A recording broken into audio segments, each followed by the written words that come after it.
Good morning student. দিয়া institution for competitive এক্সামের তরফ থেকে আমি দেবাশিস শাহ, যে এসএলএসটি ক্লাস আজকে আমরা নিয়ে এসেছি। আজকে আমাদের অনার্সের একটা খুব গুরুত্বপূর্ণ চ্যাপ্টার আমরা পড়াবো। এই চ্যাপ্টারটি হচ্ছে আমাদের, বলতে পারো, অনার্সের শেষ অধ্যায়, যেখানে আমাদের নিয়ে আসা হয়েছে ফ্যাসিবাদ, ন্যাপসিবাদ এবং দ্বিতীয় বিশ্বযুদ্ধের শুরু, মানে কারণ, এবং যাকে আমরা ইংরেজিতে বলি course of second world war বা দ্বিতীয় বিশ্বযুদ্ধের সময় বিভিন্ন ঘটনাবলী এবং তার পরিসমাপ্তি। এই চ্যাপ্টারটি হচ্ছে অত্যন্ত ইন্টারেস্টিং একটি চ্যাপ্টার এবং অনার্সের সবচেয়ে বেশি প্রশ্ন আসে ইউরোপের হিস্ট্রি থেকে, এই পোর্শনটি থেকে।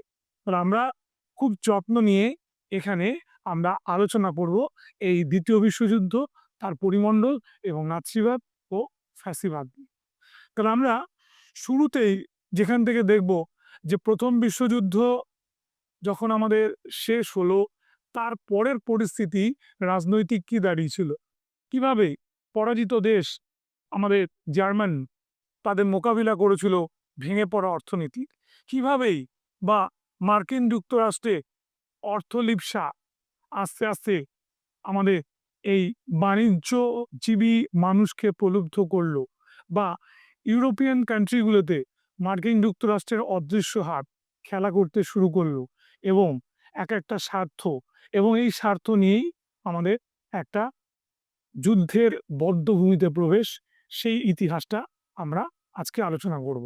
তাহলে আমরা শুরুতেই দেখিয়ে দিই এই দ্বিতীয় বিশ্বযুদ্ধ, নাৎসি এবং ফ্যাসিবাদ পড়বার জন্য আমাদের কি কি তোমাদের মনে রাখতে হবে।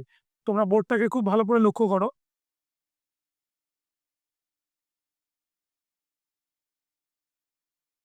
আমরা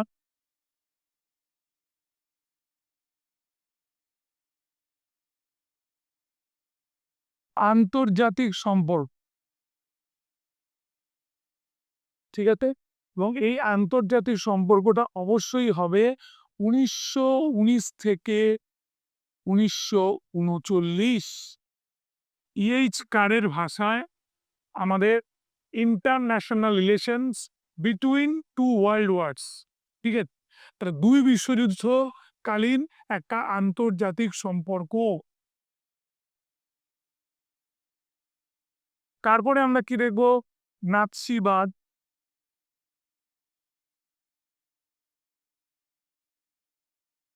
তৃতীয়ত আমরা দেখব ফ্যাসিবাদ। আর চতুর্থত দেখব আমরা তোষণ নীতি, ইংরেজিতে বলে অ্যাপিসমেন্ট থিওরি। 5 নম্বরে দেখব রুট জার্মান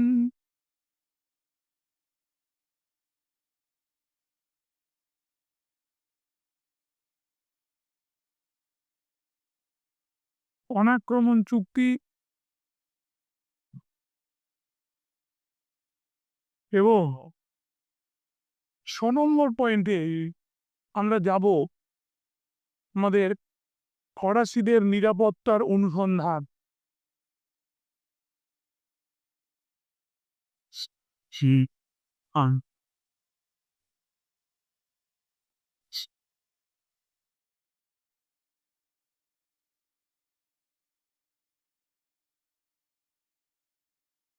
ঠিক, মনে থাকবে।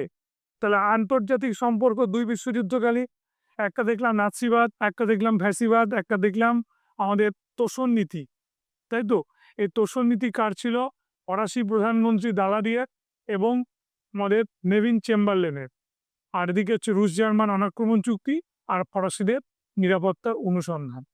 এবং সর্বশেষে যেটা আমরা দেখেছিলাম সেটা হচ্ছে এই জাতিসংঘের যে ব্যাপারটি ছিল সেটা নিয়েও আলোচনা করব, কিন্তু সেটা খুব গৌণ।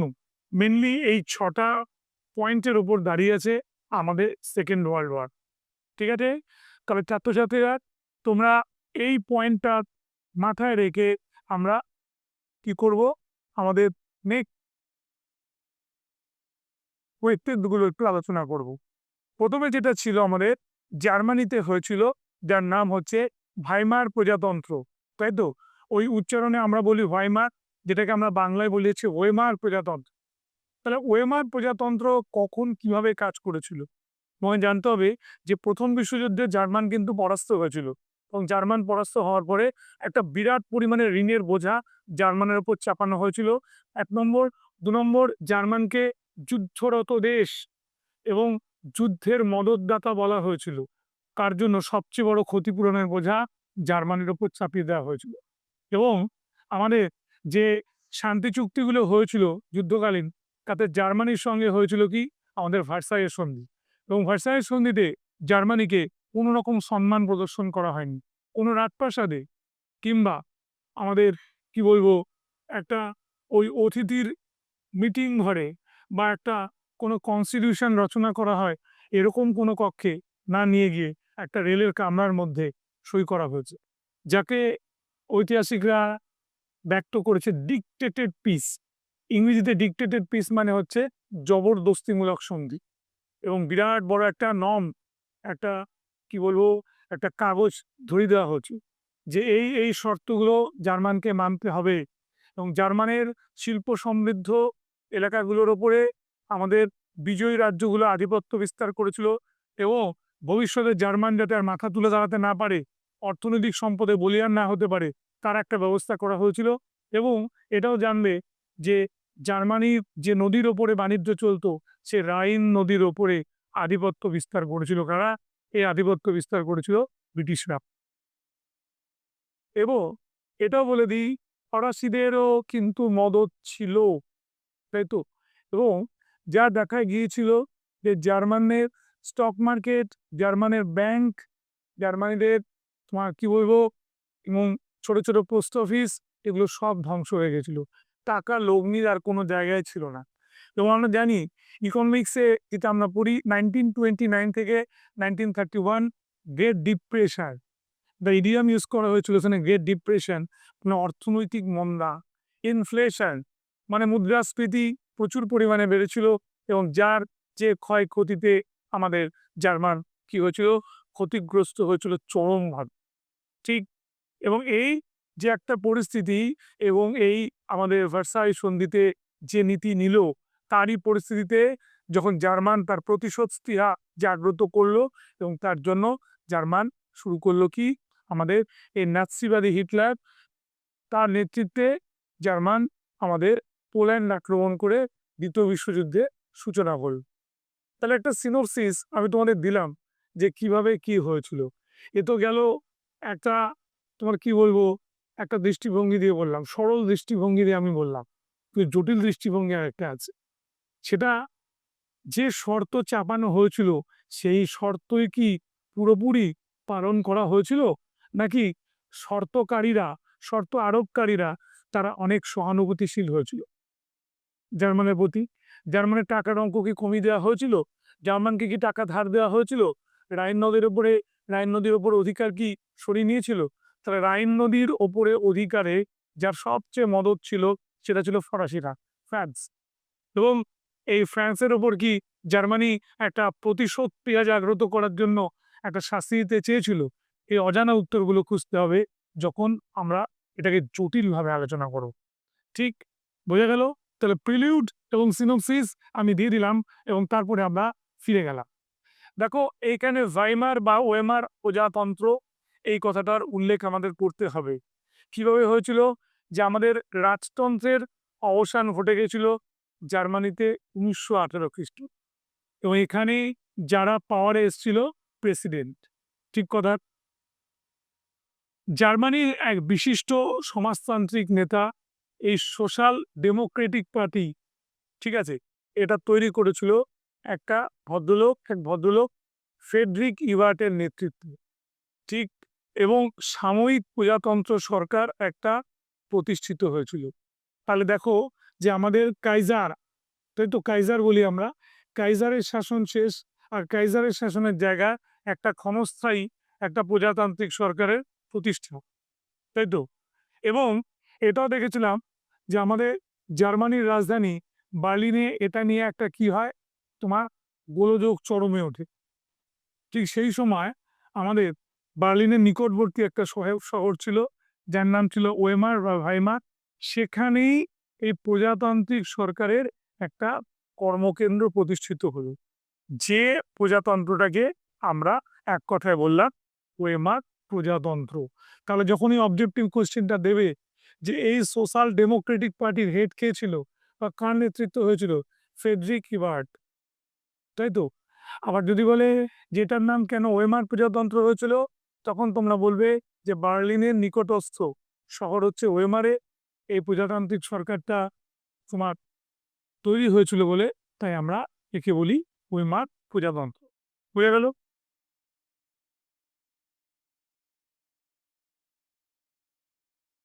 এইবার হচ্ছে গুস্তাভ স্টেটসম্যান। এই ভদ্রলোককে নিয়ে প্রচুর লেখা একসময় পেপারে বেরোতো যে এর মডেল কতজন অনুসরণ করেছে এবং জার্মানির গড়ে ওঠার পেছনে যে মানুষগুলোর অবদান আছে, তার মধ্যে গুস্তাভ স্টেটসম্যান কিন্তু একেবারে ফ্রন্ট লাইনার বা প্রথম সারির দিকের লোক। ওনার সময় আমরা দেখেছিলাম যে ভাইমার প্রজাতন্ত্র একটা যখন তৈরি হয়েছিল একটা সংকটকালে, তখন 1923-তে জার্মান পিপলস পার্টি তৈরি হয়েছিল এবং এই জার্মান পিপলস পার্টি হয়ে যিনি মুখপত্রের কাজ করেছিলেন তিনি হচ্ছেন একজন বিখ্যাত অর্থনীতিবিদ। এই ভদ্রলোকের হাতে জাদু ছিল। কেমন জাদু ছিল? কিভাবে স্বল্প পুঁজিতে ব্যবসা করা যায়, একটা স্বল্প পুঁজির ব্যাংক কি করে নিজের অস্তিত্ব টিকিয়ে রাখতে পারে, এটা তার চেয়ে ভালো কেউ জানতো না, তাই না?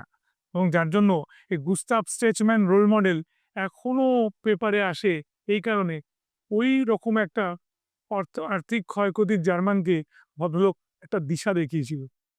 ঠিক আছে? এবং দেখো এই গুস্তাভ স্ট্রেচম্যান জার্মানির রাষ্ট্রপতি যুক্ত হলো। বেশ কথা। এবং তিনি পেশায় একজন বিশিষ্ট অর্থনীতিবিদ, এটাও মাথায় রাখবে। এবং যুদ্ধোত্তর জার্মানির সর্বাপেক্ষা উল্লেখযোগ্য ও বিচক্ষণ দূরদৃষ্টি সম্পন্ন রাজনীতিবিদ উনি ছিলেন। এবার বিধ্বস্ত জার্মানির অর্থনৈতিক পুনর্গঠনে উনি স্বল্প পুঁজির কথা বললেন, যেটা আমি একটু আগে আলোচনা করলাম। ঠিক আছে? Teller, A.J.P. টেলার তাকে তুলনা করেছিল বিসমার্কের সঙ্গে। বিসমার্কের ছিল অনেক বেশি কূটকৌশল আর এর ছিল সংরক্ষণের বুদ্ধি মারাত্মক।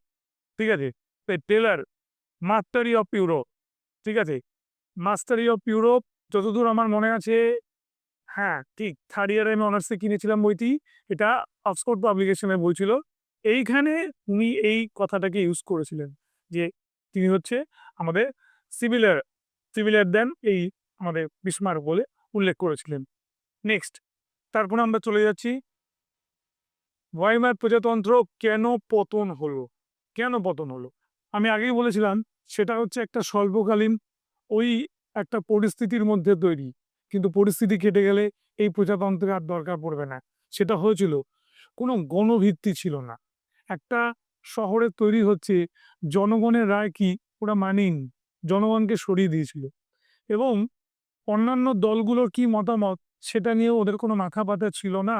এটাকে হিস্টোরিয়ান টেলর বলছে কোনো সংহতি ছিল না। বেশ। এবং আমাদের ভার্সাই সন্ধি যখন হলো, তখন ওরা ভার্সাই সন্ধির হাত থেকে বাঁচবার জন্য কোনো প্রকল্প তৈরি করেন, ঠিক, যার জন্য দেশবাসীর ওনাদের থেকে সরে গেল এবং এখানে ভিড় করলো যারা, তারা অ্যাকচুয়ালি ছিল বড় আমলা এবং অবশ্যই ছিল রাজতন্ত্রী এবং এদের মধ্যে ওই জমির ওপর ওদের বিরাট লোভ ছিল, মানে একটা ফিউডালিস্টিক একটা মেন্টালিটি, মানে সামন্ততান্ত্রিক মনোবৃত্তি। এবং এটার জন্য কি হলো, যখন 29 থেকে 31-এর মধ্যে মুদ্রাস্ফীতি বাড়লো, তার সঙ্গে চাকরি নেই, মানে বেকারত্ব বাড়লো, আর বেকারত্ব বাড়লেই কি হবে, আমাদের খাদ্যাভাব দেখা দেবে এবং ওই টাকার ক্ষতিপূরণের সমস্যা ওরা করে উঠতে পারলো না। তখন ওরা এই জনগণ থেকেই হারিয়ে গেল এবং এই তোমার কি বলবো, এই ওয়েমার প্রজাতন্ত্রে পতন হলো। এবার আসে সেই মানুষটা যে জার্মানকে আবার নতুন করে চিনিয়েছিল। ভদ্রলোক, মানে তখনও ভদ্রলোক হননি, স্কুলের ছাত্র, এবং তার যখন 9 বছর বয়স, তার মা বলল যে খুব একটা সুখবর, আজকে আমরা কেক খাবো। কেন কেক খাবো? যেহেতু তোর বাবা আমাদের স্বীকৃতি দিয়েছে, তার টাইটেল এই হিটলার পদবিটা ব্যবহার করতে দিয়ে। ঠিক, এই ছেলেটির জন্ম ছিল অস্ট্রিয়াতে, ভাবতে পারো, সে কিন্তু ঠিক সেই অর্থে জার্মান নয়। এবার তোমরা নিশ্চয়ই জানো যে অস্ট্রিয়ার লোকেরা জার্মান ভাষায় কথা বলে এবং সেই মানুষগুলো জীবিকার সন্ধানে চলে এসেছিল ওদের পরিবারটা কোথায়? জার্মানিতে। এবং ওর বাবা ক্লার্কের চাকরি করত এবং এইখানে সমস্ত কিছু নির্ভর করেছিল এই বড় ছেলে হিটলারের ওপরে। খুব ছোটবেলা থেকে স্কুলে খুব ভালো ছবি আঁকতো এবং ফার্স্ট প্রাইজ তার বাঁধা ছিল এবং এখান থেকে তার মাস্টারমশাই বলল, "তুমি তোমার পরিবারের দারিদ্র্য দূর করতে পারো যদি আর্টিস্ট হিসেবে কোনো বড় জায়গায় তুমি চান্স পাও।" একটা আর্ট কলেজেও উনি কিন্তু সত্যি কথা বলতে গেলে যেটা প্রবেশিকা পরীক্ষা বলে, একটাতে উনি পাস করতে পারলেন না। ফ্রাস্ট্রেটেড, প্রচন্ড ফ্রাস্ট্রেটেড। ছবি এঁকে উনি বিক্রি করতেন। যখন অফিস ফেরতলো তার ছবি কিনত। বেশ কিছু তোমার সরকারি কর্মচারী তার শিল্পের তারিফ করেছিল। তার একটা চিন্তাভাবনার অভিনবত্ব ছিল। তে এবং ঠিক করলেন তিনি আবার নতুন উদ্যমে আবার শিল্পী হবেন এবং স্কাল্পচার ভালো মূর্তি বানাতে পারত, ছবি আঁকতে পারত। আর্ট কলেজে ভর্তিও হলো। চলতেই লাগলো। কিন্তু দারিদ্র্য, ভীষণভাবে দারিদ্র্য। সেই ছবি বিক্রির টাকা দিয়ে সংসার চলে। মা সেলাই-ফোড়াই করে। বাবা সামান্য টাকা পাঠায়। চলে না। এতগুলো ভাই বোনের সংসারে সেরকম একটা হতাশা, দারিদ্র্য নিয়ে সে কি করত? ছোট, ছোট দলগুলোর সঙ্গে মিছিলে যেত। ঠিক আছে? "ওদের একটু খাবার কি দেবে তোমরা?" চলতো। এভাবেই দিন চলতো। তো অবসন্ন ক্লান্ত হয়ে কখনো পার্কের তোমার কি বলবো বেঞ্চে শুয়ে পড়তো। পুলিশ এসে তাড়া দিলে উঠে পড়তো। চলছিল এভাবে দিনগুলো। তো একটা সময় হতাশ হয়ে সে চিৎকার করে দুটো পাথরের উপর দাঁড়িয়ে অনেক কিছু বলতো। গড় করে বলতো। একদিন হঠাৎ করে শুনল যে কিছু লোক জড়ো হয়েছে আর দুটো লোক বলল, "থামলে কেন? বলো, বলো, বলো আবার বলো, চালিয়ে যাও।" দেখল মিলিটারি পোশাকে সজ্জিত সেই দুটো ব্যক্তি। ও তখন বলল যে, "কেন আর তামাশা করছেন? দুটো পয়সা দিলে তো কিছু পেতাম।"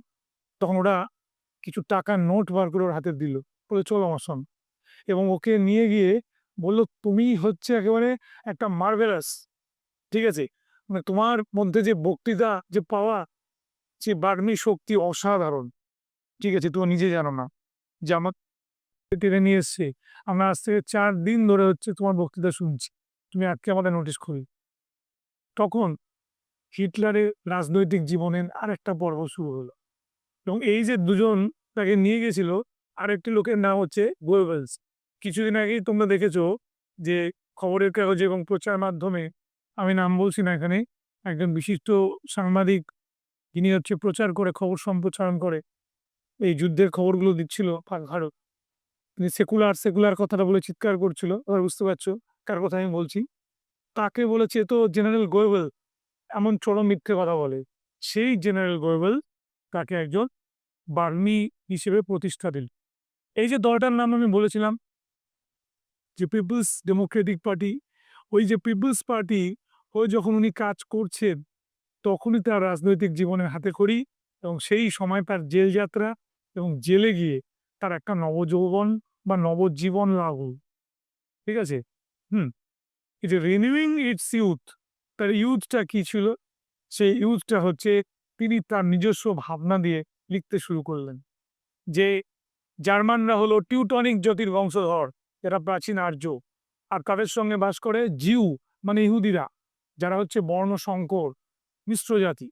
এবং তারা এখানে কোনো জার্মান মহিলাকে বিয়ে করে তারা সরকারি স্বীকৃতি অনেক কিছু উপভোগ করে। তাই তো? তাদের কাছে আছে অর্থ। ঠিক আছে? সে অর্থটাকে তারা উপভোগ করে। তারা বিজ্ঞানী, তারা জ্ঞানী মানুষ অনেক কিছুই। কিন্তু জার্মানকে তারা কিছু দেয় না। সবই তাদের নিজের স্বার্থ। অথচ সরকার এই জার্মান। এই তত্ত্বটার নাম হচ্ছে হেরেনভগ। যে হেরেনভগ তত্ত্ব দিয়ে হিটলার বললেন যে এই ইহুদিরা হচ্ছে বর্ণসংকর, তারা কোনো মহিলাকে বিবাহ করতে পারবে না, তারা সরকারি চাকরি পাবে না এবং তারা কোনোভাবেই নাগরিকত্ব দাবি করতে পারবে না। এই কথা যখন বলা হলো, এই কথা যখন লিখে যখন ওই বই পাবলিশ হয়ে গেল, বাস হিটলারের চাকা অনেকটাই ঘুরে গেল। হিটলার হয়ে গেল একজন স্বনামধন্য লেখক। তার বইয়ের নাম ছিল মাই স্ট্রাগল, ইংরেজিতে বললে জার্মান ভাষায় মেইন ক্যাম্প। ঠিক আছে? উদ্বুদ্ধ করলো। ওই ঝিমিয়ে পড়া, অসুস্থ, রুগ্নপ্রায় এই জার্মানবাসীকে উজ্জীবিত করলো এবং তারপরে হিটলারের ভক্ত হয়ে গেলেন স্বয়ং দেশের প্রধানমন্ত্রী। তাই তো? এবং এই সময় উনি যখন এই দলগুলোকে নিয়ে কাজ করতে শুরু করলেন এবং কাজ করতে, করতে সাফল্য পেল এবং সেই সাফল্যের সঙ্গে, সঙ্গে পেল আরো একটা জিনিস, সেটা হচ্ছে প্রবল জনসমর্থন। হিটলার সেই সমস্ত পুরনো জার্মানির আদর্শগুলোকে তুলে ধরতে আরম্ভ করলেন জনগণের সামনে এবং তার যে বলার ভঙ্গি, কনভিন্স করার পাওয়ার, সেটা হচ্ছে একেবারে কি বলবো, যেকোনো আমাদের একজন কি বলবো মেডিকেল রিপ্রেজেন্টেটিভ, মেডিকেল বলবো না, যেকোনো আমাদের সেলসম্যানকে সে হার মানিয়ে দিই। প্রবল জনপ্রিয় এবং হিডেনবার্গ, যিনি জার্মানির প্রধানমন্ত্রী, তিনি চাইলেন হিটলার ভোটে দাঁড়াক, ঠিক আছে? এবং তার দল কাজ করুক এবং উনি তখন তৈরি করলেন তার এই বিখ্যাত নাৎসি দল। এবং যেটা দেখা যায় যে রাইখস্ট্যাগ, এই রাইখস্ট্যাগ মানে যেখানে হচ্ছে ওদের কি বলবো রাজার, রাজা বলবো না, প্রেসিডেন্ট, তার আবাসস্থল, আমাদের যেখানে কি বলবো কনস্টিটিউশনের সবকিছু পাস হয়, সেই সেনেট হল যাকে আমরা বলবো, সেই রাইখস্ট্যাগ থেকে প্রবল জনসমর্থন পেয়ে আমাদের কি হয়ে গেল, ভোটে জিতে গেলে। ঠিক সেই সময় একটা দুর্ঘটনা ঘটলো, রাইখস্ট্যাগে আগুন লেগে গেল এবং রাইখস্ট্যাগে আগুন লেগে মারা গেলেন আমাদের দেশের, আমাদের প্রেসিডেন্ট হিডেনবার্গ। এবং হিডেনবার্গ মারা যাওয়ার পরে যিনি আমাদের পুরোপুরি জার্মানের সর্বশক্তিমান, ঠিক আছে, আমাদের অমনি পোটেন, অমনিশিয়েন্ট, যা তোমরা বলবে, এই হিটলার আমাদের কি হয়ে গেলেন, একটা অল ইন অল হয়ে গেলেন।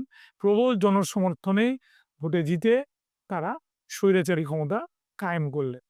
দেখো দুরকম কথা আছে। হিটলারের একটা ব্যাপার আছে, কি জায়গা থেকে তিনি উঠে এসেছিলেন। তিনি ইহুদি নিধন করেছিলেন, ঠিক আছে? তার মধ্যে স্বৈরাচারী ক্ষমতা ছিল। কিন্তু ওই জায়গায় হিটলার না এলে জার্মান, জার্মান হতো না, তাই না? এবং কি বলবো, তার নীতি এবং তিনি যেভাবে এক একটা লোককে এখানে তৈরি করে দিয়ে গেছিলেন, যেমন আমি বলবো এখানে আমাদের ফিল্ড মার্শাল রোমেল, যাকে বলা হয় ডেজার্ট ফক্স, মরুভূমির শৃগাল, যাকে মরুভূমির যুদ্ধে কোনোদিনও আনবিটেন, তিনি হারেননি, তাকে ক্ষমতা দিল। আমাদের উঠে এলো হিমলার, ঠিক আছে? হিমলার কাজ করতে শুরু করলো অ্যাক্টিভ ভাবে, যে ভূমিষ্ঠ ছিলেন এবং বড় রকমের একটা ট্রুপ তৈরি হলো এবং তার আর্মি, যেখানে স্বস্তিক চিহ্নের ব্যবহার করা হলো, ঠিক? এবং এই স্বস্তিক চিহ্ন আর্যদের প্রতীক বলে উনি বললেন। এবং এইভাবে কি হলো, একটা হিটলারের উত্থান হলো। এটা হচ্ছে আমাদের কি বলবো নাৎসিবাদের একটা ফার্স্ট পার্ট বললাম। সেকেন্ড পার্টে নাৎসিবাদে আমরা যেখানটা যাব, সেখানে আমি বলবো যে তার যে নীতি, তার যে পলিসি, যেটাকে এজেপি টেলর বলছে, কি বলছেন টেলর, পরিষ্কার এই কথাটাকে উল্লেখ করছেন তার অরিজিন অফ সেকেন্ড ওয়ার্ল্ড ওয়ারে। উনি বলছেন যে ব্লান্ডার অর ডিজাইন, আবার কখনো বলছে ডিজাইন অর ব্লান্ডার। তাহলে দ্বিতীয় বিশ্বযুদ্ধ যখন হয়েছিল, এটা কি একটা পরিকল্পিত নকশা ছিল নাকি হিটলারের একটা ভুল ছিল? ঠিক আছে? সে কাহিনী শুনতে গেলে তোমাদের একটু অপেক্ষা করতে হবে। আমি অবশ্যই বলব। আমরা ফিরে যাচ্ছি আবার পয়েন্টগুলোর দিকে। ঠিক আছে? তাহলে এখানে আমরা বলে দিলাম যেটা হিটলারের আত্মজীবনী মেইন ক্যাম্প, এবং এটাও আমি বলে দিলাম তার মতাদর্শ এবং ভাবধারার উপরে তার কর্মসূচিগুলোই আস্তে, আস্তে এগিয়েছিল। এবং সত্যি কথা বলতে গেলে সে বইটা এতটাই জনপ্রিয় হয়েছিল, যাকে বলা হয়েছিল নাৎসি দলের বাইবেল। ঠিক আছে? যে হিটলার ব্যক্তিকেন্দ্রিক একনায়কতন্ত্রের নিন্দা করেছিলেন, সেই কিন্তু আবার ব্যক্তিকেন্দ্রিক একনায়কতন্ত্রী হয়ে উঠেছিলেন। সংসদীয় রীতিনীতিরও নিন্দা করেছিলেন, তাই না? একটা স্ববিরোধিতা মানে কন্ট্রাডিক্টরি যাকে বলে, সেটা তার মধ্যে কাজ করেছিল। ঠিক এবার যদি বলে হিটলারের কেন উত্থান হলো, তুমি মনে রাখবে এইখানে একটা মস্ত বড় কারণ কাজ করে ভার্সাই সন্ধি। সে আরোপিত ভার্সাই সন্ধির বিরুদ্ধে ও প্রতিবাদটা মানুষের মধ্যে সঞ্চারিত করেছিল এবং জাতির আত্মমর্যাদাটাকে জাগ্রত করেছিল। আর ২ নম্বর হচ্ছে যুদ্ধোত্তর আমাদের জার্মানি মানে প্রথম বিশ্বযুদ্ধে হেরে যাওয়ার জার্মানির যে আর্থিক ক্ষয়ক্ষতি হয়েছিল, সেখান থেকে উঠে দাঁড়াবার একটা পথ ও দেখিয়েছিল, যেটা হিটলারের উত্থানের কাজ করেছিল। টেলর বলছে যে হিটলার সেই পরিস্থিতিটা, সেই যুদ্ধে পরাস্ত হওয়ার যে পরিস্থিতি, সেটাকে কাজে লাগিয়ে পাওয়ারে এসেছিল। ঠিক? এবার নাৎসি দল সফল হলো কেন? এটা নিয়ে পড়তে হবে অ্যালান বুলকের 'Hitler the man of tyranny'. আবার ওর আরেকটা বই আছে 'হিটলার ভার্সেস স্ট্যালিন'। হুম, দুর্দান্ত বই। খুব কস্টলি বই, খুব কস্টলি। মানে আমি নিজের একটা হিসেবে তোমাকে বলতে পারি, আমি যখন ২০০৯ সালে কিনেছিলাম, তখনই বইয়ের ভ্যালু ছিল হচ্ছে ৳৮০০। এখন কত জায়গায় গেছে আমি জানি না। কিন্তু এই বই মানে কোর বই, তোমাকে তুমি কি ঠিক জানবে। একটা সস্তার বই আছে সেকেন্ড হ্যান্ড পাওয়া যায়। এটা পড়লেও তুমি জানতে পারবে। সেটা হচ্ছে 'the rise and fall of আরবাইট'। ঠিক আছে? অ্যালান শিয়ারারের। আন্তর্জাতিক মানে আন্তর্জাতিক সম্পর্কের ইতিহাস তুমি যদি হাতে মানে পাওয়ার চাও, মানে খুব ভালো সাবজেক্ট নলেজ খুব দৃঢ় করতে চাও, সেক্ষেত্রে ইংরেজি বই পড়া ভালো। আর যদি তা না পড়তে পারো, তোমাদের আমি সাজেস্ট করব প্রফুল্ল কুমার চক্রবর্তীর 'ইউরোপের ইতিহাস'। সেখানে খুব ভালো করে একদম সংক্ষেপে ইতিহাসটাকে ঠিকভাবে ব্যক্ত করা হয়েছে।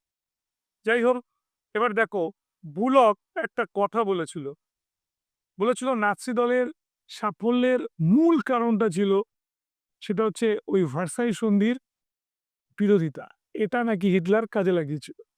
এবং আরেকটা বলেছেন সমকালীন জার্মানির ঘোরতর অর্থনৈতিক সংকট। এটাকে হিটলার ক্যাশ করেছিল। কিন্তু আরো দুজন ঐতিহাসিক রিটার আর ব্রেকার, পিটার ব্রেকারের বই আমাদের ৭০ এর দশকে ভীষণ ডিমান্ড ছিল। সেই রাজনীতির পরিপ্রেক্ষিতে ওরা বলছে আবার কিন্তু ওটা সেটা হচ্ছে হিটলারের ইহুদি বিদ্বেষ। ঠিক আছে? এবং অন্যান্য রাজনৈতিক দলগুলির দুর্বলতা। তাহলে রিটারের এই যে মত, এটাও কিন্তু সত্যি হিটলারের উত্থানের একটা কারণ ছিল। ঠিক আছে? এবার নাৎসি দল এই নামটা অদ্ভুতভাবে হয়েছিল। আগে যে দলটা ছিল national socialist German workers party. National socialist German workers party, এই কোশ্চেনটা দেখবে ২০১২ র কোশ্চেন আমাদের। এইখানে এইখানে কি করা হলো?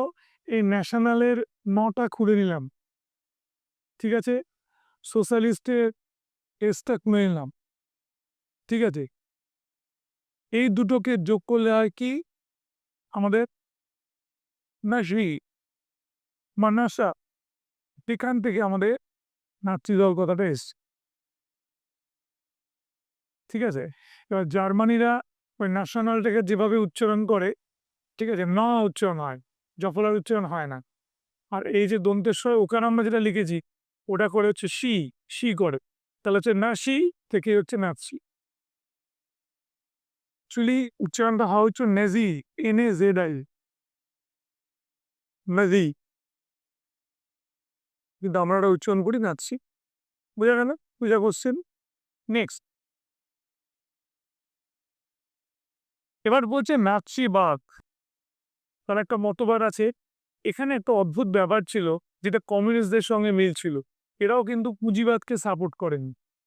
ক্যাপিটালিজমের কথা ওরা বলেনি এবং বলেছিল রাষ্ট্রের মধ্যেই সবকিছু, রাষ্ট্রের বাইরে না। যদিও হিটলার পরবর্তীকালে এই ধারা থেকে সরে এসেছে এবং কঠোর অনুশাসনের সঙ্গে ছিল। তাহলে আমরা কি বললাম? এরা একই সঙ্গে গণতন্ত্র, সাম্যবাদ আর ইহুদি বিরোধী ছিল। ঠিক আছে? এরা কথায় জার্মান জাতির শ্রেষ্ঠত্ব বিচার করত। শ্রেষ্ঠত্বের কথা বলতো, বিচার নয়। এবং সব ইউরোপিয়ানদের কাছে বলতো যে জার্মানি হচ্ছে শেষ কথা এবং এরাই হচ্ছে খাঁটি আর্য। এবং এরা পররাষ্ট্রনীতির ক্ষেত্রে কোনো মীমাংসার ধার ধারত না। খালি বুঝতো যুদ্ধ। আপোষ মীমাংসার পরিবর্তে যুদ্ধ করত। এবং ওরা মানত হচ্ছে জঙ্গিবাদ। জঙ্গিবাদের মাধ্যমেই পররাষ্ট্র আমরা গ্রাস করব। তাহলে নাৎসিবাদের মধ্যে যেটা দেখা গেল, একটা উগ্র স্বৈরাচারী এবং নাশকতামূলক ব্যাপার, আপোষের পরিবর্তে জঙ্গি হানা। তার জন্য আমরা এখন অনেককেই দেখি যে বর্তমান পার্টি যে অবস্থাগুলো আমরা দেখি, যে কোনো জায়গায় রাজনৈতিক দলের অবস্থা দেখি, তখন বলছে এটা তো ফ্যাসিবাদী, চূড়ান্ত নাৎসিবাদী। ঠিক এই টার্মটা থেকে এসছে। Next, storm troopers. Storm troopers কি? কোশ্চেনটা আমি অনেকগুলোই প্র্যাকটিস সেটা দেখলাম, ওরা রেখেছে। খালি তোমরা উত্তর করবে একটা আধা সামরিক বাহিনী। এটা হচ্ছে উত্তর নেবে। এবার অনেকে উত্তর করছে একটা বেকার যুবকদের দ্বারা একটা তোমার কি বলছে সৈন্যদল। ওটা কিন্তু আংশিক ঠিক। এটা মেইন কাজটা হচ্ছে আধা সামরিক বাহিনী। ঠিক আছে?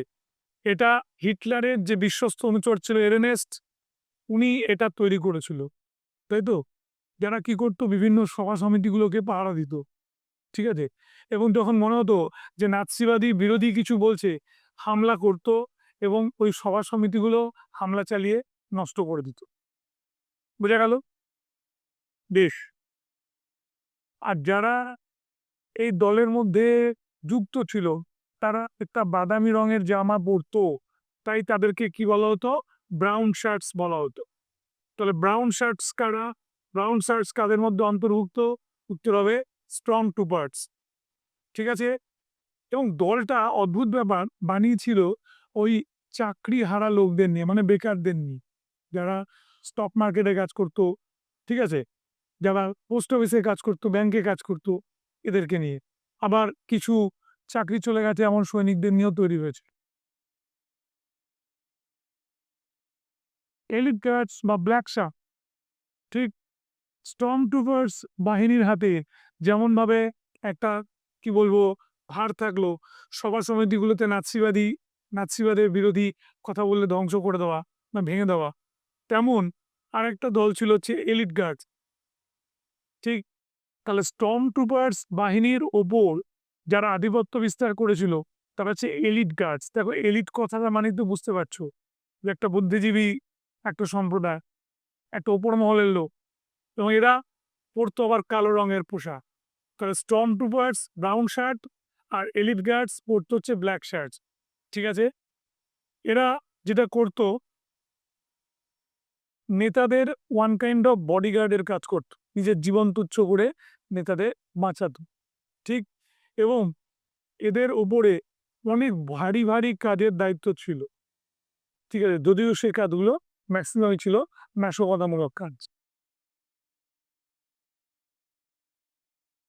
নাৎসি দলের পতাকা মনে রাখবে, কিচ্ছু না মনে পড়ুক, স্যার মনে পড়ছে না, কোশ্চেনটা দিয়েছে এবিসিডি চালতে মাল্টিপল চয়েস, খালি দেখবে স্বস্তিক চিহ্ন আছে কিনা এবং সেটার কালার ব্ল্যাক আছে কিনা। তাহলে কালো স্বস্তিক চিহ্ন, এটা হচ্ছে ওদের পতাকার সবচেয়ে বড় তোমার সিম্বল। এটা রেড কালারের হতো। ঠিক আছে? তার মধ্যে একটা কি বলবো সাদা রঙের বর্ডার থাকতো, তার মাঝখানে থাকতো এরকম ভাবে একটা কি বলবো স্বস্তিক চিহ্ন, ঠিক এই রাউন্ড।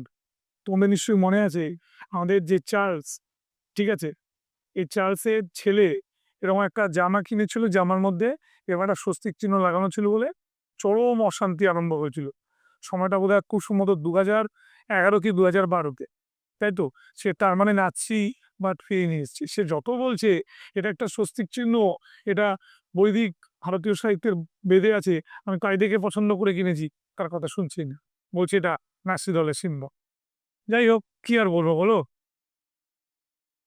এই স্বস্তিক চিহ্নটা ওরা বলতো আর্য রক্তের প্রতীক, তাই এটা আমাদের সদস্যরা ব্যবহার করবে। হিটলার নিজেকে বলেছিল ফুহেরা, তাহলে ফুহেরার কে উত্তর আমরা করি হিটলার। তাহলে ফুহেরার শব্দের অর্থ হচ্ছে প্রধান নেতা।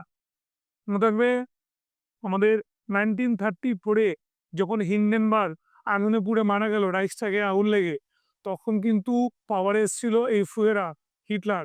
তখন জনতাই তাকে ফুয়েরার বলে আমাদের ধ্বনি দিয়েছিলেন। তোমরা দেখো যে এই এই যে চিহ্নটা এরকম করা হয়, এরকম মানে তাদেরকে সম্বোধন করা হয়। ঠিক, এবার দেখো দুটো পদ কে নিল, প্রধানমন্ত্রী এবং রাষ্ট্রপতি, দুটো পাওয়ার একসঙ্গে নিয়েছিল হিটলার। ঠিক আছে? হিটলার ভার্সাই সন্ধির বিরোধিতা করেছিল। তার মূল কথা হচ্ছে যে যারা মিত্রপক্ষ চুক্তি স্বাক্ষর করেছিল তারা জেনে বুঝেই করেছিল। ঠিক আছে? এবং সেখানে উদারতা যখন দেখাচ্ছে নিজেদের স্বার্থে, কারণ লাভজনক সুদে লাভজনক সুদে ওরা আসলটা পেতে পাবে। এবং সত্যি কথা বলতে গেলে আমাদের ফ্রান্সের ফ্রান্সের মানে বাঁচবার জন্য ভালো মানুষ সাজাটাকেও হিটলার কিন্তু পতন করেন। ঠিক আছে? এবং যেভাবে রাইন নদীর ওপর একাধিপত্য করে পুরোপুরি জার্মান প্রগতিটাকে আটকে দিয়েছিল, সেটা হিটলার কখনোই কিন্তু সহ্য করেননি।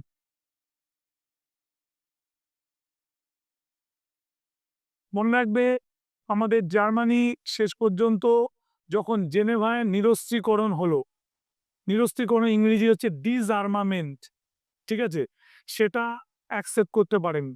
কারণ বলেছিল যে একটা অনুপাত হবে, এই ইস্টু মানে এত ইস্টু এত ইস্টু এততে তোমার কি করবে, নিরাপত্তার কারণে তুমি অস্ত্র রাখতে পারবে, তার বেশি রাখতে পারবে না। যুদ্ধজাহাজ, এরোপ্লেন তুমি এই অনুপাতে রাখবে। জার্মান সব শুনেছিল, কিন্তু নিজে অস্ত্র কারখানা বানিয়ে ফেলেছিল প্রচুর। এবং জার্মান যেটা করেছিল, মার্কিন যুক্তরাষ্ট্রের যে টাকা ওরা দিয়েছিল, বলেছিল সুদসহ ফেরত দেবো, সেই টাকা ইন্ডাস্ট্রির কাজে লাগিয়েছিল। এবং যে সে ইন্ডাস্ট্রি নয়, ভারী ইন্ডাস্ট্রি। এবং এই ভারী ইন্ডাস্ট্রিতে অস্ত্র বানিয়ে, অস্ত্র বিক্রি করে, সারপ্লাসটা মিত্ররাষ্ট্রে বিক্রি করে হিটলার কিন্তু যুদ্ধের প্রস্তুতি নিয়েছিল। এটা অস্বীকার করলে করার কোনো জায়গা নেই যে হিটলার একটা ডিজাইন করেছিল যুদ্ধের দিকে এগোবে। কিন্তু পরিস্থিতি চলে গেল অন্যদিকে, যেখানে আমরা একটা কোশ্চেন পাই, তোষণ নীতি কি? মানুষ তো নিজেকে খুব বুদ্ধিমান মনে করে, আর মানুষের সবচেয়ে বড় দোষ, উল্টো দিকের যে মানুষটা আছে সে একেবারে নির্বুদ্ধিমান, ইডিয়েট, তাই তো? হাসি মুখ দিয়ে চলে। দেখো কিরম হলো। ব্রিটিশ কর্তৃপক্ষ আর ফরাসি কর্তৃপক্ষ জার্মানকে সহ্য করতে পারল না, বলে আমরা আত্মীয়কে নিতে পারছি না। আবার ওদিকে লেনিনের নেতৃত্বে রাশিয়ার হয়ে গেছে কি, অনেক আগে 1917 সালে সমাজতন্ত্রবাদ। ওরা দুজনে বলল, মানে ফ্রান্স আর ইংল্যান্ড ভিত্তি করে বলল যে বিপজ্জনক হচ্ছে বেশি রাশিয়া। কারণ রাশিয়ার সমাজতন্ত্রবাদী, সেই সমাজতন্ত্রবাদী এমন একখানা জিনিস যে গরিব দেশ আকৃষ্ট হবে। আর সব গরিব দেশগুলো যদি একত্রিত হয়, যদি তাদের হাতে অস্ত্র তুলে দেওয়া হয়, তাহলে ভবিষ্যতে জার্মান, এই ভবিষ্যতে জার্মান না, ব্রিটিশ এবং ফ্রান্সে, ব্রিটেন এবং ফ্রান্সের নিরাপত্তা বিঘ্নিত হবে। বেশ কথা। তাহলে ফরাসি প্রধানমন্ত্রী দালাদিয়ের, খুব উপযুক্ত নাম, বেশ। এবং তার সঙ্গে নেভিন চেম্বারলেন, তাই তো? এই দুই ভদ্রলোক মিলে কি করলে, হিটলারকে বলল, হিটলার, তোমার কি মনে হয় না তোমার জমি দরকার? জমির জন্য তো সবকিছু। তাহলে তুমি কেন চলে যাচ্ছ না আমাদের এই পূর্ব রণাঙ্গন ত্যাগ করে পশ্চিম রণাঙ্গনে? এবার দেখো, ইউরোপের ম্যাপটা ভালো করে বোঝো। ইউরোপে তুমি যদি দাঁড়িয়ে থাকো জার্মানিকে, তোমার সবচেয়ে নিয়ারেস্ট কান্ট্রি হচ্ছে পোল্যান্ড, আর একটা কান্ট্রি নিয়ারেস্ট কান্ট্রি হচ্ছে অস্ট্রিয়া। বেশ। তাহলে অস্ট্রিয়া তোমার পূর্ব দিকে, কিন্তু পোল্যান্ড কিন্তু তোমার পশ্চিম দিকে। বেশ। পূর্ব দিকে এবার যাও ধাপে ধাপে, ফ্রান্স, ইংল্যান্ড সব পাচ্ছ। এবার পশ্চিম রণাঙ্গনে যাওয়া মানে অভূতপূর্ব জমি আছে কোথায়? রাশিয়াতে। সেখানে চাষ করো, কারখানা তো হয়েছে অনেক, তাই তো? এবার চাষের জমি খোঁজ খোঁজ করো, চাষ করো ভালো করে। তাহলে তুমি রাশিয়ার দিকে যাও। রাশিয়ার দিকে যেতে গেলে তোমার কাছের যে জায়গাটি আছে পোল্যান্ড, সেটাকেও দখল করো। চমৎকার বুদ্ধি ওরা মাথায় এঁটেছিল। কিন্তু হিটলারকে মনে রেখে দিও, হ্যাঁ, একেবারে হিটলার কিন্তু আমাদের এই বোকা লোক ছিল না। হিটলার বললো, আচ্ছা, বারবার করে আমাকে যখন বলছে যে আমি পশ্চিম রণাঙ্গনে যাই, তার মানে পূর্ব রণাঙ্গনটা ওরা ফাঁকা করতে চাইছে। বেশ কথা। পশ্চিম রণাঙ্গনে আমি যাব, আমার জমির দরকার।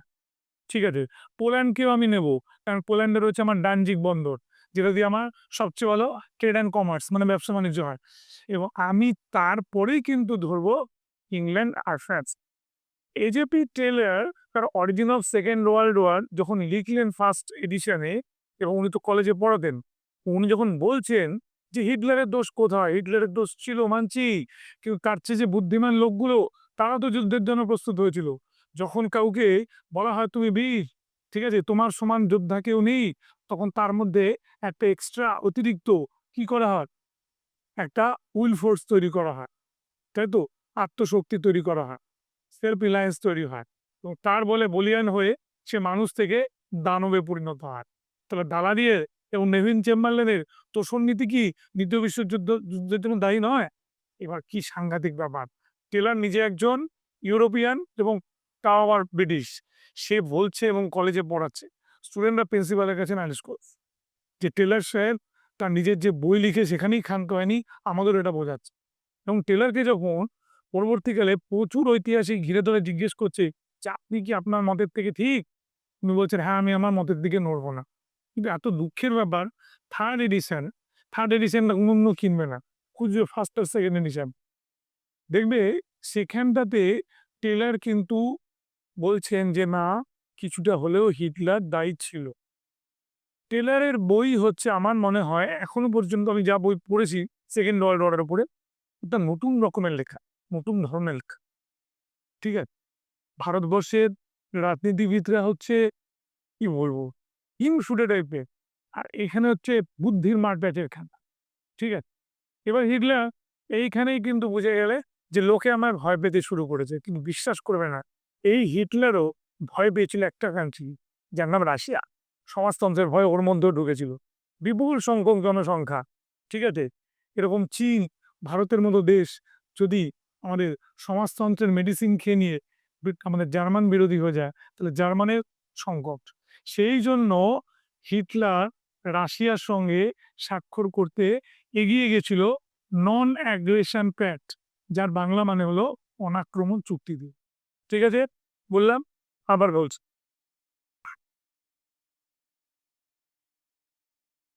জার্মান প্রতিনিধি সম্মেলন একই সঙ্গে জার্মান জাতিসংঘের সদস্যপদও ত্যাগ করেছিল। তাই তো? বেশ।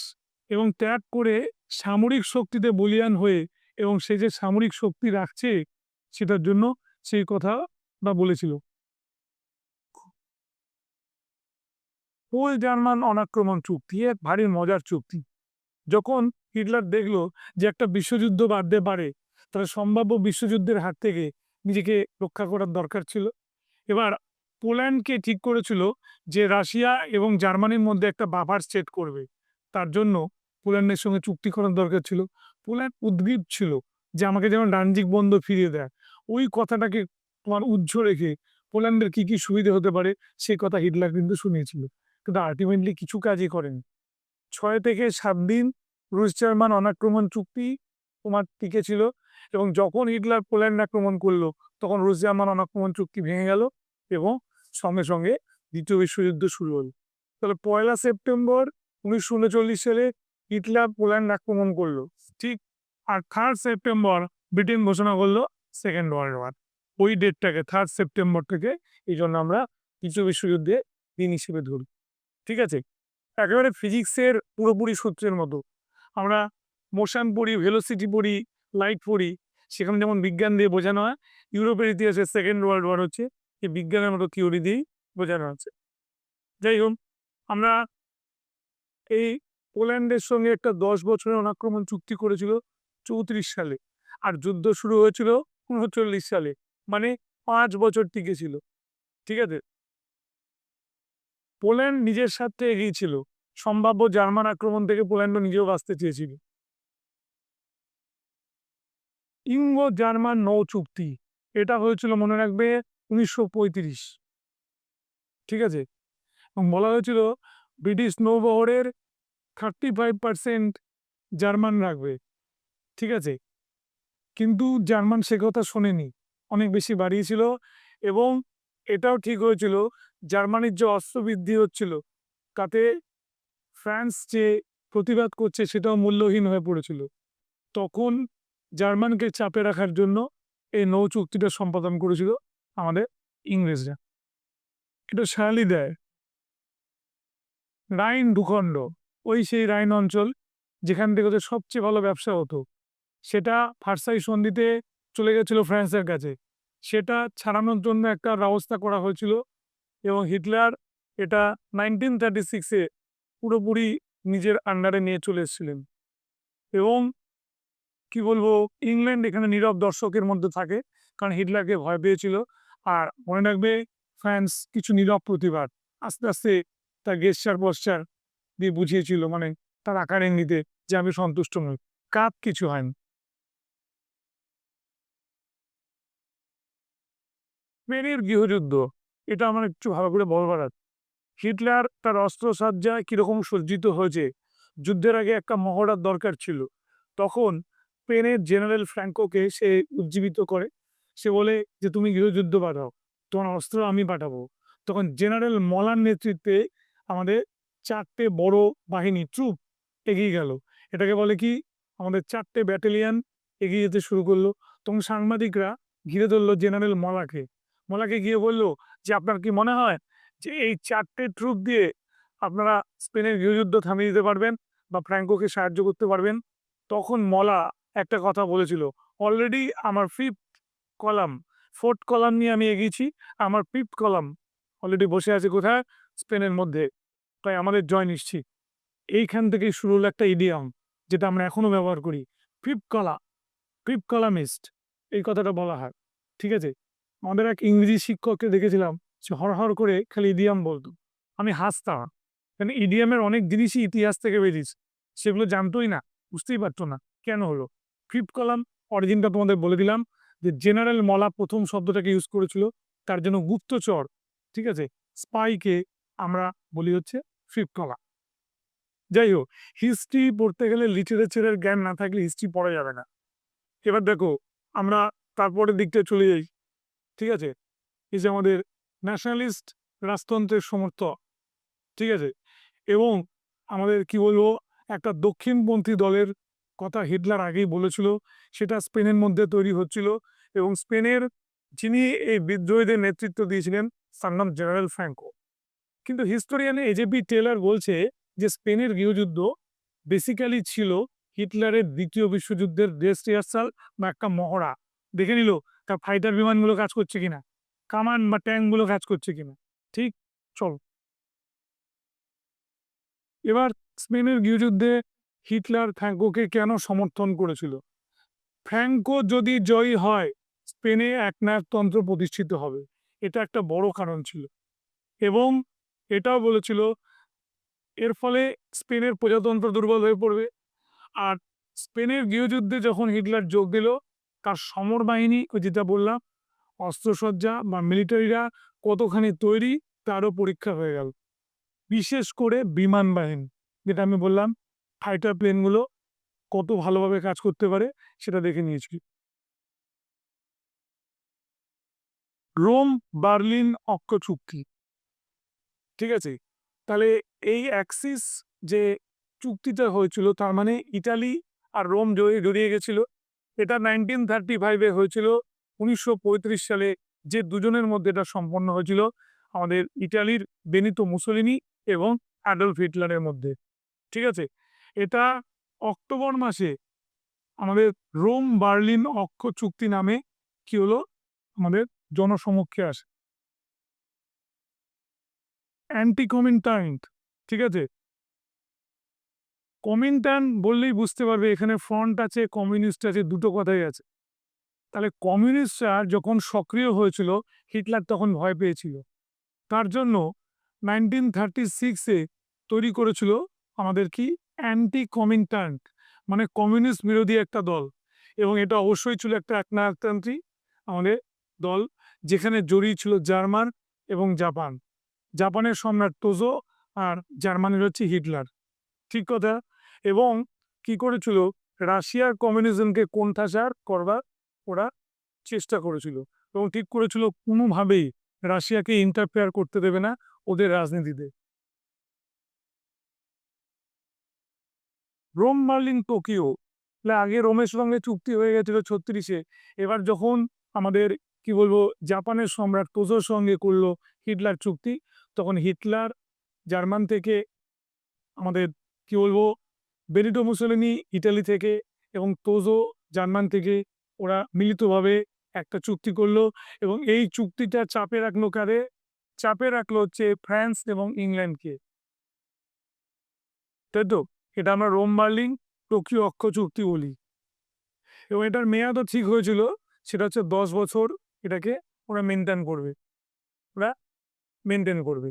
তাহলে এটা আমরা বলতে পারি যে অ্যান্টি কমিনটার্ন যেমনভাবে হলো, ঠিক তেমনভাবে কিন্তু এটাও গড়ে উঠল ওদের প্রতিরোধের জন্য। এবার একটা শব্দ এখানে আমি লিখছি, আনস্লুস। এটা ইংরেজি নয়, এটা জার্মান ভাষা।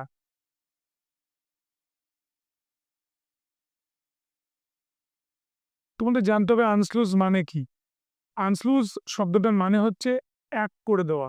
হিটলারের জন্মভূমি অস্ট্রিয়া, তাই হিটলার চেয়েছিল নিজের মাতৃভূমি অস্ট্রিয়া জার্মানির সঙ্গে জুড়ে যাক, কারণ এখানকার লোকেরাও জার্মান ভাষায় কথা বলে। সেই চিন্তা ভাবনা নিয়ে অস্ট্রিয়া জার্মানি যে সংযুক্তিকরণের কথা বলি, সেটাকে আমরা বলি এই আনসলুস বা অস্ট্রিয়াকে দখল করার কথা। চেকোস্লোভাকিয়া জয় আগ্রহী হয়েছিল। এর মূল কারণটা ছিল চেকোস্লোভাকিয়া মানে রাশিয়ার স্লাভেকিয়ান একটা কান্ট্রি, তাই তো? এখানে আছে প্রচুর খনি সমৃদ্ধ এলাকা, শিল্প সমৃদ্ধ এলাকা, ঠিক আছে? এই জায়গাগুলো দরকার দরকার ছিল।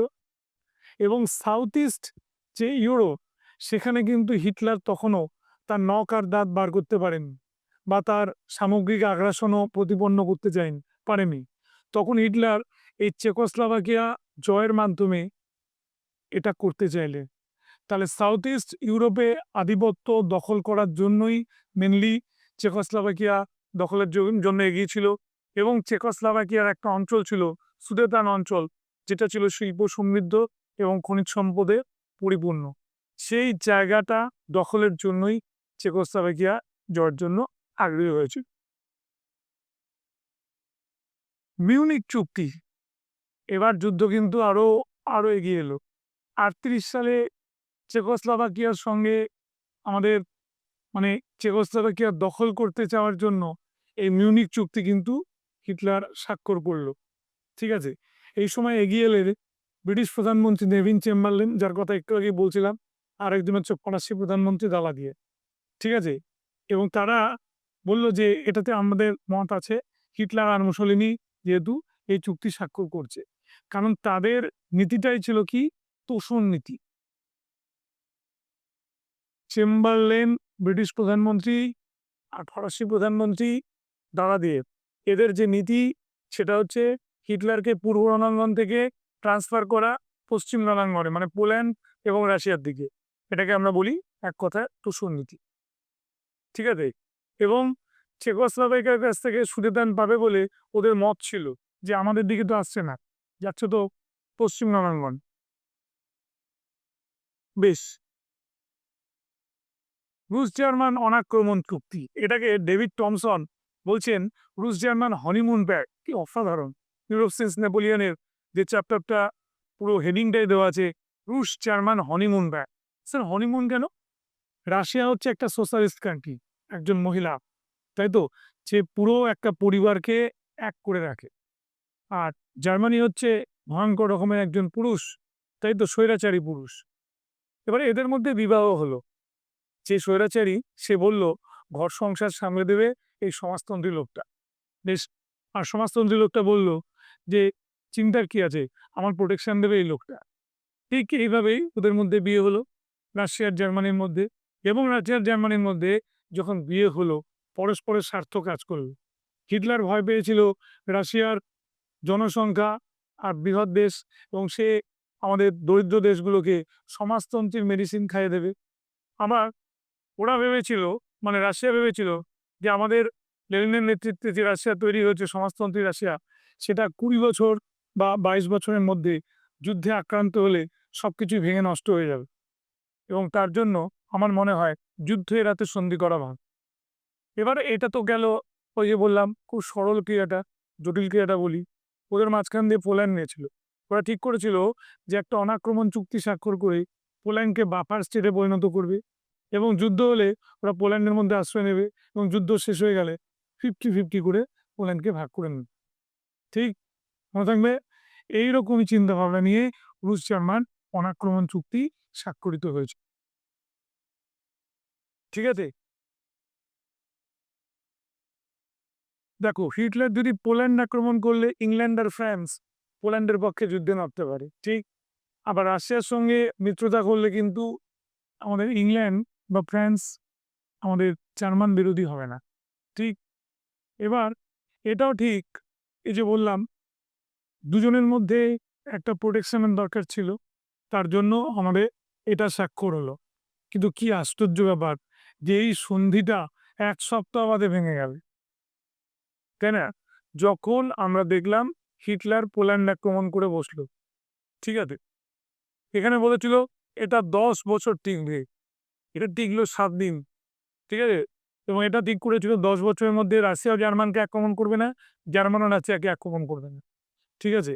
এবং এটাও বলেছিল তৃতীয় কোনো শক্তি যদি ওদের আক্রমণ করে তখন একে অপরকে সাহায্য করবে। পুরনো ফর্মুলা চলেছিল, খারাপ কিছুই হয়নি। ঠিক আছে? বলছে এই চুক্তিটা সেকেন্ড ওয়ার্ল্ড ওয়ারকে ত্বরান্বিত করে। এটা হচ্ছে আসল কথা। মানে যুদ্ধ হতোই, তাই না? এবং বলছে একটা নির্বুদ্ধিতার জোট, এবং এটা আল্টিমেটলি আখেরে লাভ হয়েছিল বলছে নাকি হিটলারের। কারণ হিটলার রাশিয়াকে নিষ্ক্রিয় রেখে ফ্রান্স আর ইংল্যান্ডের সঙ্গে যুদ্ধ করতে পারবে সেই রাস্তাটা খোলা রেখেছিল। জেনে রেখে দিও, এই যুদ্ধ যদি বর্ষাকালে শুরু না হতো ইতিহাস চেঞ্জ হতো।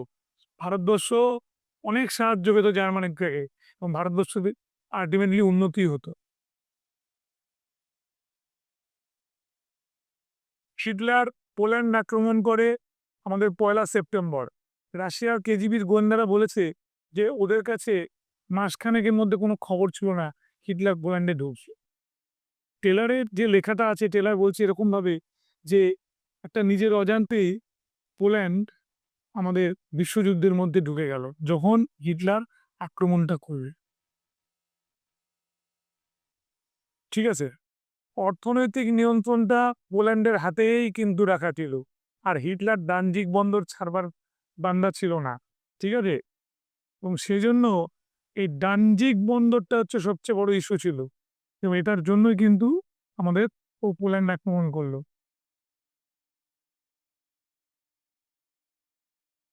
হিটলার যখন অস্ট্রিয়া দখল করলো, তাই তো, এটা বলতে পারো একটা রক্তপাতহীন যুদ্ধ। দানিউব অঞ্চলটা ওরা ঢুকে গেছিল। এর ফলে একটা জিনিস করে ফেলেছিল হিটলার, ইটালি, হাঙ্গেরি আর যুগোস্লাভিয়ার সঙ্গে একটা ডাইরেক্ট যোগাযোগ করে ফেলেছিল, কানেকশন করে ফেলেছিল। এবং অস্ট্রিয়ার যে খনিজ সম্পদ আর ব্যাংক ছিল তার অর্থগুলোকেও কিন্তু হিটলার ব্যবহার করতে শুরু করেছিল। এবং এটা যখন অস্ট্রিয়া দখল করলো, সেখানে আলটিমেটলি হিটলারের মর্যাদা এবং আত্মবিশ্বাসটা বিরাট বেড়ে গেছিল। এবার আমরা সেকেন্ড ওয়ার্ল্ড ওয়ারের একেবারে শেষ জায়গায় চলে এসেছি, সেটা হচ্ছে ফাসিস। সে এক করুণ কাহিনী। যুদ্ধে হেরে গিয়ে ইতালিও খুব একটা ভালো অবস্থায় ছিল না। আমাদের কর্মহীন বেশ কিছু সৈনিক তারা চাকরির সন্ধানে ব্যস্ত হয়ে পড়েছিল, এবং এইরকম অবস্থার মধ্যে শ্রমিক কৃষকরাও কিন্তু একটা, কি বলবো, আস্তানা বলবো না, একটা চাকরি খুঁজছিল। সেই সময় এক স্কুল মাস্টার, ঠিক আছে, যার নাম বেনিতো মুসোলিনি, যার মাও স্কুল মাস্টার ছিল, এ তৈরি করেছিল ফ্যাসি। এবং এটা ওই পুরনো একটা কাঠের মধ্যে একটা দড়ি ঝোলানো থাকে যাকে বলে ফাসেস। ওই ফ্যাসেস থেকেই এই ফ্যাসি শব্দের উৎপত্তি। অনেকটাই প্রকারান্তরে, কি বলবো, ওই নাৎসিদের মতোই, তাই তো। এরাও বলতো যে রাষ্ট্রের মধ্যেই শক্তি, রাষ্ট্রের বাইরে কিছু নেই। ঠিক আছে? চূড়ান্ত স্বৈরাচারী এর লক্ষ্য ছিল। এবং এই যে আর্মিটা বানিয়েছিল বেনিতো মুসোলিনি, সে আর্মিটাকে বলা হতো ব্ল্যাক শার্টস। এবং এই ব্ল্যাক শার্টস পরে, কালো জামা পরেই তারা যুদ্ধ করত। ঠিক আছে? সব লেখা আছে, আমি যা বললাম এখানে। একটা রোমান শব্দ, অ্যাকচুয়ালি ফ্যাসি। ফ্যাসিবাদ এই কথাটা বলতে গিয়ে আমাদের জিওভানি জেন্টিল, যাকে বলা একজন ফিলোসফার, কিন্তু আমি আবার মনে করি তিনি একজন ঐতিহাসিক। যাই হোক, এই ভদ্রলোক তিনি বলেছিলেন যে ফ্যাসিবাদ কোনো বাদ নয়, কোনো ইজম নয়। একটা ভিক্ষুকের যে একটা থলে থাকে, টুকরো টুকরো কাপড়ের পিস দিয়ে সেলাই করে করে যেমন ভাবে সে থলেটা তৈরি হয়, তাই এরকমভাবে টুকরো টুকরো রাজনৈতিক চিন্তাধারা দিয়ে এই ফ্যাসিস্ট বা ফ্যাসিবাদ তৈরি হয়েছিল। কিন্তু প্রবল জনপ্রিয় হয়েছিল। আবার এটাকে মানুষ অ্যাকসেপ্ট করেনি, এর নিন্দেও করেছিল। ঠিক আছে? যেটা বলেছিলাম প্রথম সত্য, রাষ্ট্রের মধ্যে সবকিছু, রাষ্ট্রের বাইরে কিছু নেই। এটা দেখতে, এটাই খুঁজবে তুমি যখন অপশন দেবে, এটাতেই টিক চিহ্ন দেবে। রাষ্ট্রের সব, এখানে ব্যক্তি স্বাধীনতা, ব্যক্তির মাহাত্ম, গণতন্ত্র কোনো মূল্য নেই। তুমি রাষ্ট্রকে আলটিমেটলি মূল্য দেবে। যে আর্মিটা ব্ল্যাক শার্ট পরে লড়াই করতো ওদের বলা হতো স্কোয়াডিজম। ঠিক আছে? কি বললাম? স্কোয়াডিজম। ওরা একটা ওই বিশৃঙ্খল জনতার প্রতি, ওই ধর্মঘট করা লোকজনদের কি করতো, ওদের উপর আক্রমণ করতো। এই আক্রমণাত্মক যে নীতিটা ছিল সেটাই ছিল অস্কোয়াড্রিডাম। রোম অভিযান কবে করেছিল মুসলিন? জেনে রাখবে ২২ মাস ভুলে গেলেও কোনো অসুবিধা নেই, ডেট ভুলে গেলেও অসুবিধা নেই। সালটা মনে রাখতে হবে 1922, যেখানে তিনি তার ব্ল্যাক শার্টসের ৫০,০০০ বাহিনী নিয়ে রোম যাত্রা করেছিল এবং লুইজি ফ্যাক্টা যে প্রধানমন্ত্রী ছিল সে একটা সামরিক আইন জারি করে দিয়েছিল এবং চেষ্টা করেছিল এই অভিযানটা বন্ধ করতে, কিন্তু ফাক্তার কোনো কিছুই কাজ করেনি এবং রাজা তৃতীয় ভিক্টর ইমানুয়েল, ঠিক আছে, এখানে কিন্তু সম্মতি হননি। তবে ভিক্টর ইমানুয়েল, আমাদের থার্ড ভিক্টর ইমানুয়েল মুসল্লিকে আমাদের সমর্থনই করল এবং ফ্যাক্টা যখন রাজার কোনো সমর্থন পেল না, মন্ত্রিসভা ত্যাগ করলো।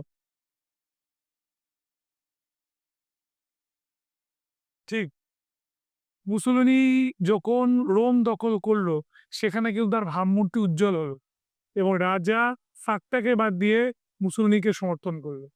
এটা হচ্ছে সবচেয়ে বড় গুরুত্ব।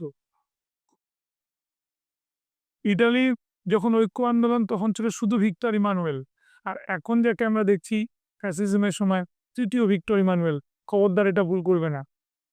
হিটলার, হিটলার কেন বলছি, মুসোলিনি, মুসোলিনি জাতিসংঘ ছেড়ে দিল 1935-এ, ঠিক আছে, কারণ তার অ্যাবিসিনিয়া আক্রমণ হয়েছিল এবং শুনলে অবাক হয়ে যাবে যে অ্যাবিসিনিয়া, যেটাকে আমরা এখন ইথিওপিয়া বলি, ছোট্ট একটা দেশ, এখানে এত বড় আর্মিটা, ব্ল্যাক শার্টস আর্মি কিন্তু হেরে গেছিল, ঠিক আছে।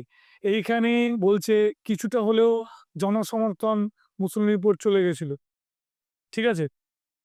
1935-এ এই অ্যাবিসিনিয়া আক্রমণ নিয়ে যখন কথা ওঠে তখন মুসলিমি বা ইটালি জাতিসংঘ ছেড়ে দেয়।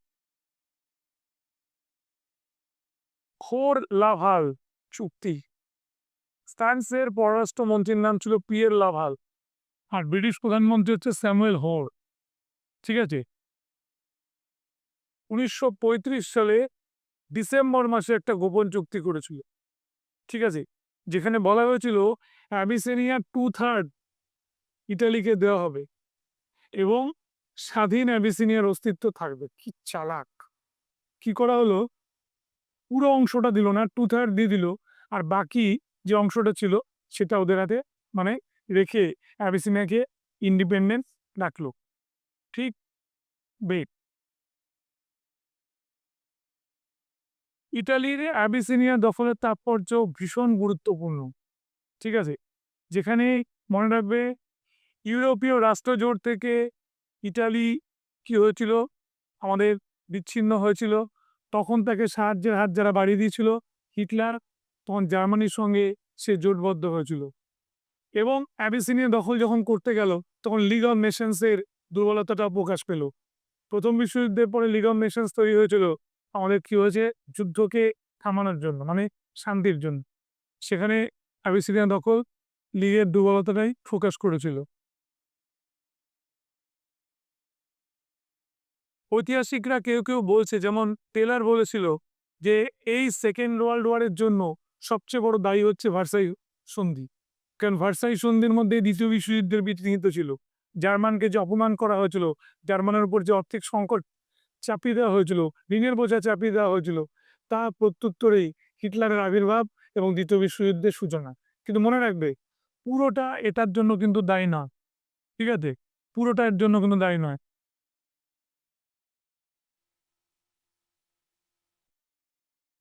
দুটো পক্ষ আলাদা আলাদা হয়েছিল, ইংল্যান্ড, ফ্রান্স, সোভিয়েত রাশিয়া আর মার্কিন যুক্তরাষ্ট্র একটা পক্ষে। আর একটা পক্ষে গেল কে, আরেকটা পক্ষে গেল ইটালি, জাপান এবং হচ্ছে জার্মানি। এরা হচ্ছে অক্ষ শক্তি। আর যারা ইংল্যান্ডের পরে গেল তারা হচ্ছে মিত্রপক্ষ। সোজা কোশ্চেন, তোমরা জানো এটা ভালো করে, ঠিক আছে। মিত্র শক্তি, অক্ষ শক্তির দেশ আমি বলে দিলাম, ঠিক আছে। কোন ঘটনা দিয়ে যুদ্ধ শুরু হয়? 1 সেপ্টেম্বর হিটলার পোল্যান্ড আক্রমণ করলে, আর 3 সেপ্টেম্বর যখন আমাদের ইংল্যান্ড ঘোষণা করলো যে তারা যুদ্ধের জন্য আগ্রহী। তোষর নীতি বলে দিয়েছি, দালাদিয়ার আর চেম্বারলেনের, ঠিক আছে, এবং সেটা কি চেয়েছিল ওরা, এর মাধ্যমে হিটলারকে পূর্ব রণাঙ্গন থেকে পশ্চিম রণাঙ্গনে পাঠানো, ঠিক আছে। যৌথ নিরাপত্তার ব্যবস্থা যখন ভেঙে পড়েছিল তখন ওরা এটা করতে আগ্রহী হয়েছিল। ঠিক আছে? ইংল্যান্ড আর ফ্রান্স যেটা চেয়েছিল আল্টিমেটলি সেটা আর থাকেনি। জঙ্গিবাদের বিরুদ্ধে যে আপোষপন্থীর কথা বলা হয়েছিল আল্টিমেটলি হয়নি। হিটলার আক্রমণই করেছিল। আমরা একেবারে উপকণ্ঠে এসে পৌঁছেছি। ঠিক আছে? এই তোষণ নীতি কতটা দায়ী ছিল আমি বলে দিলাম। এখানে আবারও আমি লিখে দিচ্ছি দালাদিয়ের আরেক দিকে হচ্ছে চেম্বারলেন।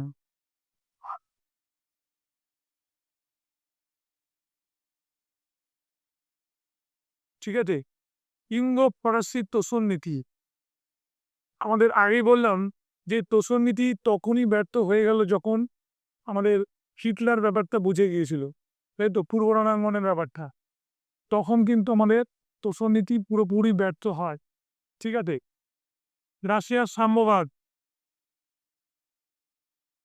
এটাও একটা ব্যাপার ছিল। হিটলার কতখানি দায়ী ছিল?